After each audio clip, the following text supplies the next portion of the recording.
So, this is the review of the book The Iron English by Simon Williams, Richard Palliser.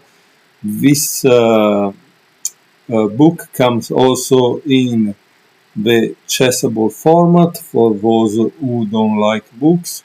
I honestly think in order to help your memory, it does help to play the variations and the games over a chessboard. I will show you game 5. This is a book that has more than 450 pages, so it's kind of very thick, huge amount of information, obviously. And I will show you game 5, which is a model game played between Carlsen and Aronian in a rapid tournament in 2020. Okay, so it starts with c4. Carlsen is white, knight f6, knight c3, e5. Generally, this is a kind of reverse Sicilian as a position. You must think of this, right? So c4, e5 is the same as e4, c5.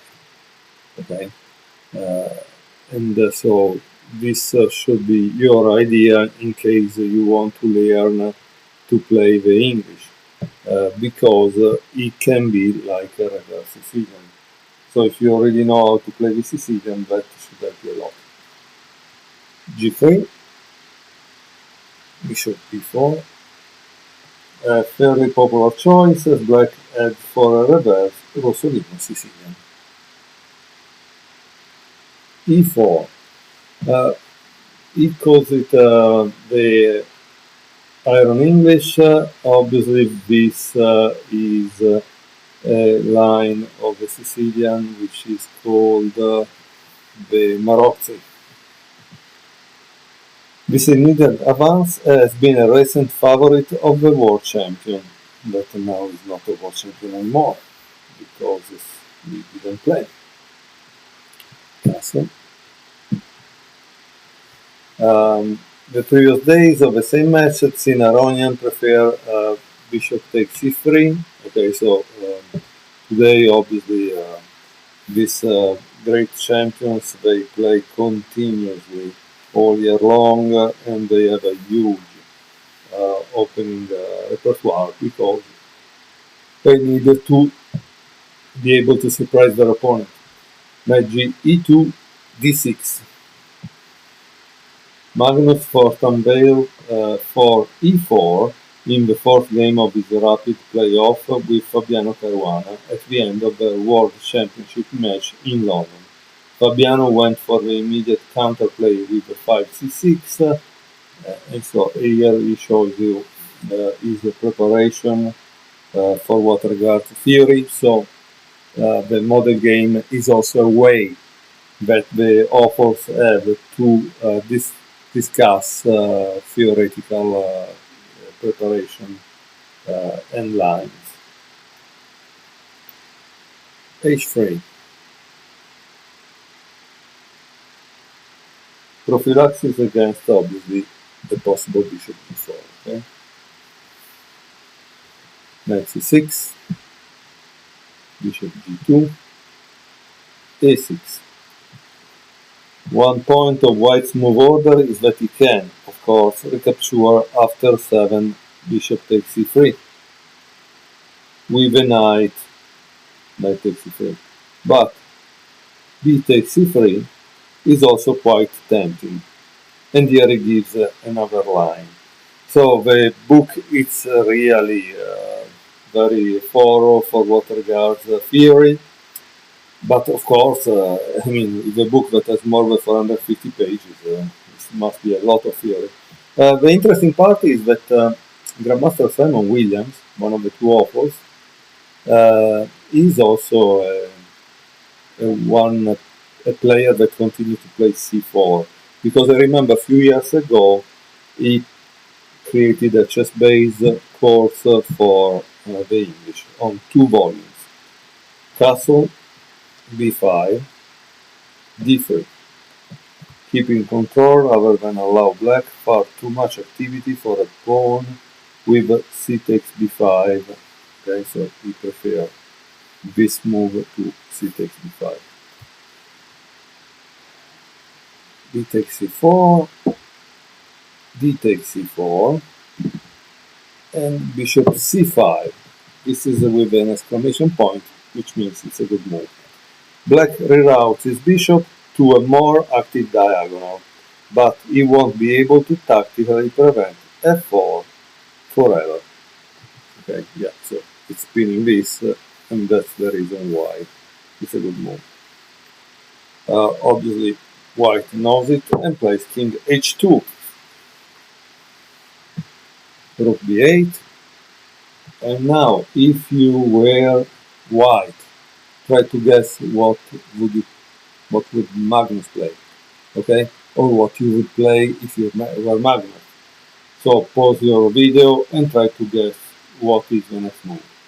For those who don't like to guess, here we go.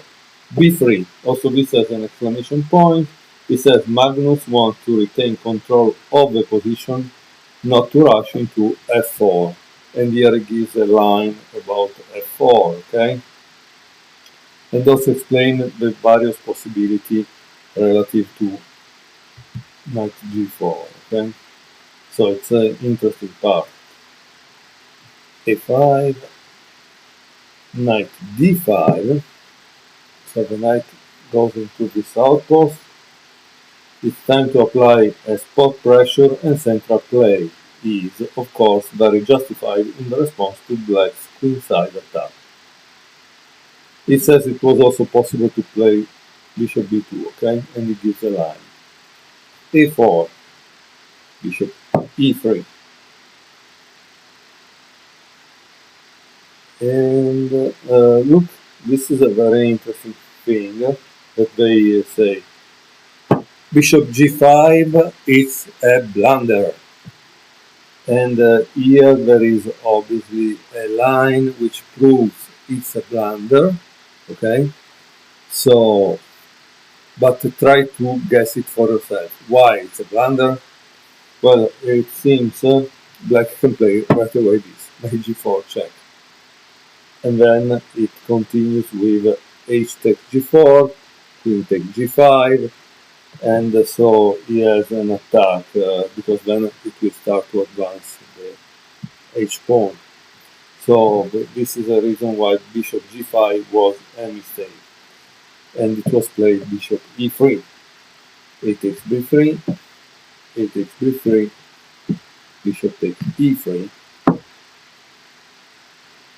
It was also possible to retain the tension, but Aronian presumably didn't fear any half-open f5. F takes e3. A dynamic and important recapture, in contrast to knight takes e3. Okay, knight takes e3 would have given some counterplay to black, and you will see it if you buy the book, so you can see all the lines that I'm not putting on the board. Okay. Okay, so let's see what is the next move. It's knight d7, knight e c3, knight c5. Please pay attention to this kind of maneuvers, because they are probably typical of this kind of opening, and so they will do happen to you in your games. Knight b5, seizing the initiative. Knight e6, this is the final preparation, but unfortunately, as you can see, it's a really important this pawn here, because it prevents that. And h4. Carlsen play in this game to remind us of Tigran Petrosian. Not only does white prepare to activate his bishop on h3, but he also gains pace, all the while as he continues to restrict black in a true Petrosianic boa constrictor style.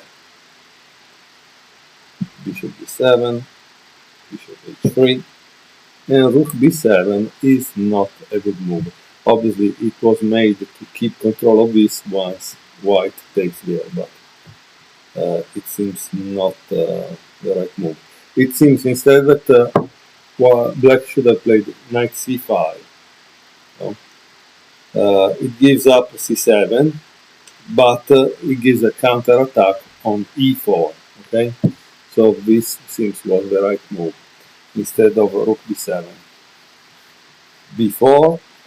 This would have been strong too on the previous move. Now there is no knight c5, and black is fast becoming very passive. Knight e7, rook a2. White aims at switching the rook to the king side, and under some pressure, Aronian now cracks. Who is not under pressure when playing against Carlsen, right? Knight c8. Did you spot why the b pawn wasn't hanging?